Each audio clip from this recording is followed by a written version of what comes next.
범고래 고래라는 5인크 게임을 샀습니다. 하지 않을 것입니다. 이렇게 밀봉된 상태로 바라보기만 할 거예요. 여러분은 그런 용도의 게임이 있나요? 저는 고래를 매우 좋아합니다. 그 중에서도 킬러웨일, 오르카, 그러니까 범고래 다 같은 말이죠. 너무 사랑을 표현하고 다니니까 이런 레고도 선물해 줬고요. 누추한 자취방에 뭘 장식하거나 하지 않는 저도 범고래만은 예외입니다. 5인크 게임이라 게임성에 대한 신뢰도도 있고 분명 고래들이 엄청 귀여울 것 같아 상세 페이지에서 봤던 컴포넌트를 만져보고 싶은 마음도 있는데요. 그냥 이렇게 곁에 두고 종종 구경만 하기로 결정했습니다. 언젠가 마음이 변해 뜯어서 해볼 수도 있지만요. 분명 저 같은 사람 있을 거라고 생각합니다. 어쩔 수 없이 같이 할 사람이 없거나 룰을 못 익히거나 시간이 없어서 못한 게 아니라 그냥 샀지만 안 하고 싶은 그런 게임이요. 그런 게임 있으면 알려주세요.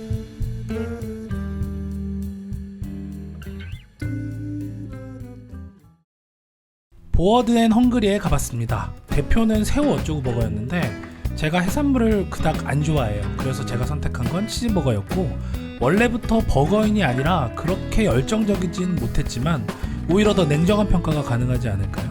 요즘 버거 진짜 너무 비싸요. 개비싸. 버거 자체는 기름지고 맛있었습니다. 양파의 카라멜라이징 익힘 어쩌구가 쩔었어요. 치즈도 맛이 좋고요. 근데 기름이 너무 많아 손에 들고 먹으면 계속 질질질 흘러내리는데 보니까 옆에 장갑 같은 걸 구비해 놨더라고요. 이걸로 들고 먹을 걸. 두세 입 먹고 봤네요. 대기도 좀 있는 거 보니 인기도 있어 배고 버거를 좋아하는 동행이는 꽤나 좋은 평가를 내렸답니다. 여러분들 참고하세요.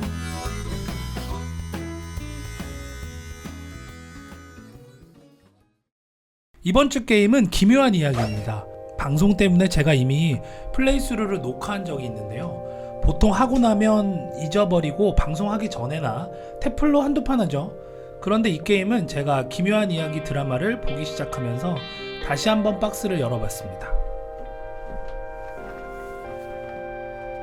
확실히 느낌이 다르더라고요. 이렇게 원작이 있는, 그러니까 최소 IP가 있는 게임은 무조건 원작을 경험해봐야 하더라고요. 게임을 먼저 하고 차후에 IP를 경험하는 일은 별로 없는데요.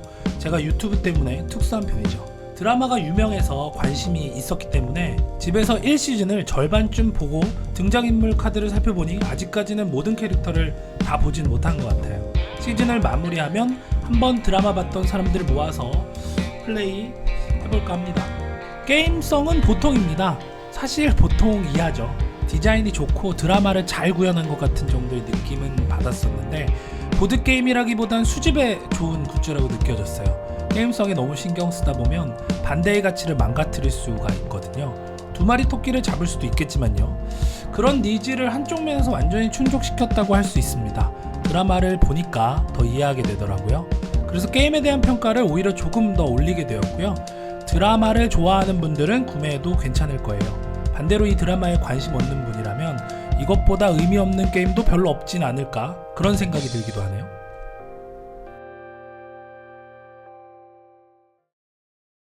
최근에 일주일에 한두 편씩 꾸준히 시청해서 마무리한 애니메이션이 있습니다.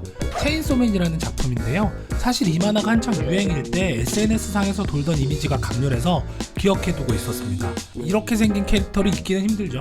그래도 별 관심이 없다가 작년 룩백이라는 애니메이션 영화가 개봉했을 때 작품이 좋다는 소문을 듣고 보러 갔었거든요. 그런데 소문보다 훨씬 더 좋았습니다. 좀처럼 이해하거나 따라갈 수 없는 일본인 소녀 캐릭터들이 나오지만 특이한 내용의 빠른 전개, 훌륭한 작화, 개성 있는 작품이었고요. 군더더기 없이 빠르고 깔끔한 템포가 특히 좋았어요. 덕분에 작가의 대표작이자 출세작이라는 체인소맨에 관심을 가지게 되었죠. 하지만 결과적으로 체인소맨이란 작품은 저한테 그렇게 대단하진 않았습니다. 좋았지만 또 그만큼 별로였습니다. 뭐랄까, 일본 만화에 나오는 남자가 갖는 변태적인 행동이나 생각들, 이상성욕 같기도 하고, 어쨌든 만화 주인공이 가질 만한 성기호나 태도가 너무 역하고 과장돼서 아무리 만화라도 제가 견디기는 조금 힘들었습니다. 요즘엔 그런 걸 개그 요소로 치부하는지는 잘 모르겠지만요, 저는 계속 하면서 봤어요. 항상 발정이 나 있는 과장된 15살 소년, 이게 진지하게 재미가 있나요? 그런 게 실제하든 말든 상관없고요. 드러내지 말아줬으면 누군가한테는 공감받는 걸까? 어쨌든 나만이라고 해도 불편한 건 불편한 거니까. 그런데 내용 자체는 경쾌하고 가벼운 편이어서 보기 어렵진 않았거든요. 사람들이 칭찬했던 액션씬이나 특별하게 느껴질 상상력과 설정 이런 거는 제 눈엔 평범했고요. 눈여겨봤던 건 카메라 시점 같은 거, 그런 거, 연출 구도라고 하나요? 거기에 색의 사용들이 좋아서요. 매번 모든 장면이 그렇지는 않았지만 빛과 그림자가 너무 멋있었어요. 그런 부분을 놓치지 않기 위해 열심히 봤습니다. 시간이 아깝고 하진 않았고요. 그만큼 아주 좋고 또 그만큼 아주 별로였습니다. 추천할 수 있냐고 물어보면 추천합니다. 그림과 연출에 관심이 있는 분이라면 꼭 보셨으면 합니다. 저질 개그와 고어한 묘사를 참을 수 없는 분이라면 비추합니다.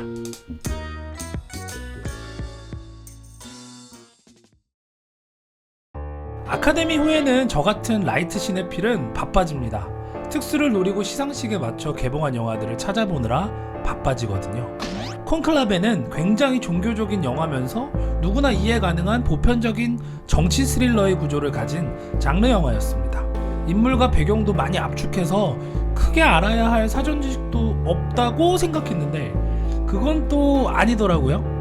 카톨릭은 인류 역사의 중심에 선 종교라 일반 상식이라 생각했는데 함께 관람한 분께서 귓속말로 이거 개동 영화야? 이러면서 심지어 개신교와 혼동을 하시더라고요. 중간엔 이거 디바들의 싸움인가봐 이러면서 나이제를 응원하고요. 이분인 줄 아시는 분도 계신데 꽤 얼굴이 혼동된다는 두 분 중엔 진짜 디바가 출연하셨습니다. 주인공인 랄프 파인즈의 깊고 진중한 얼굴을 보면서 생각했습니다. 나이 들어도 잘 숙성된 와인처럼 멋있구나. 카리스마 있게 나이 들면 무엇일까 생각하면서 보다가 문득 그의 젊은 시절 사진들을 검색해봤습니다. 아, 그냥 어릴 때부터 초미남이면 되는 거구나. 노력한다고 되는 건 아닙니다, 여러분. 제 자리에서 몇 미터 떨어진 자리에 천주교 단체로 보이는 할머니 할아버지 군단이 함께 극장에서 관람 중이셨어요. 그중 한 할머니는 러닝타임 내내 한 5번인가 전화벨 소리가 우렁차게 울렸고요. 할아버지 한 분은 종이 부스러기 같은 걸 계속 손으로 비벼대며 부스락거리는 소리를 내시고 또 한 분은 내내 의자 팔걸이를 올렸다 내렸다 달그락쿵쾅 거리시더라고요. 한국의 근현대사를 조금 고려해보자면 시대는 너무 빠르게 변했고 그들에게 교양과 공중도덕은 먹고사니즘을 추구하느라 시간에 맞춰 따라가진 못한 것 같습니다. 멋지고 아름답게 늙는다. 저도 외모는 잘 모르겠지만 배울 기회를 잃어 내면의 아름다움을 추구하지 못했던 그분들을 반면교사로 삼아 잊지 않고 정진하면 되지 않을까 싶습니다.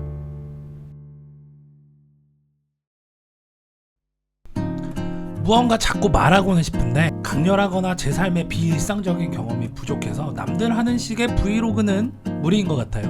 그래도 어디 갈 때나 여러분들과 공유하고 싶은 장소, 인상 깊은 먹거리, 그게 맛이 있든 없든 말이죠. 아니면 강렬한 기억들, 영상물에 대한 저만의 미디어 리터러시. 그렇게 말할 만큼의 리뷰나 후기는 아닌 것 같지만요. 뭐든 그런 거. 대부분 뭐 데이트 때 봤던 전시 아니면 집에서 영화나 드라마를 봤다거나 쇼핑을 했다거나 하는 그런 일상을 공유하는 남들과 별반 다르지 않은 그래도 거기에 보드게임 하는 후기나 기록을 살짝 첨부해 볼까 합니다. 영상은 찍었을 수도 찍지 않았을 수도 있습니다. 24시간 찍는 버릇이 있어야 하는데 좋은 장비가 있어도 실제로는 잘 들고 다니지도 않고 소지하고 있어도 찍기를 까먹기 일쑤입니다. 그래서 영상이 없을 때가 많을 테고요. 그냥 혼자 떠드는 일기라고 생각해 주시면 될 것 같습니다. 오랜만인데 재밌는 영상 아니라서 죄송합니다. 그냥 소통 같은 거라고 생각해 주세요. 시간이 정말 빨리 갑니다. 25년 3월이 되어서야 제대로 인사드리네요. 여러분 항상 감사합니다.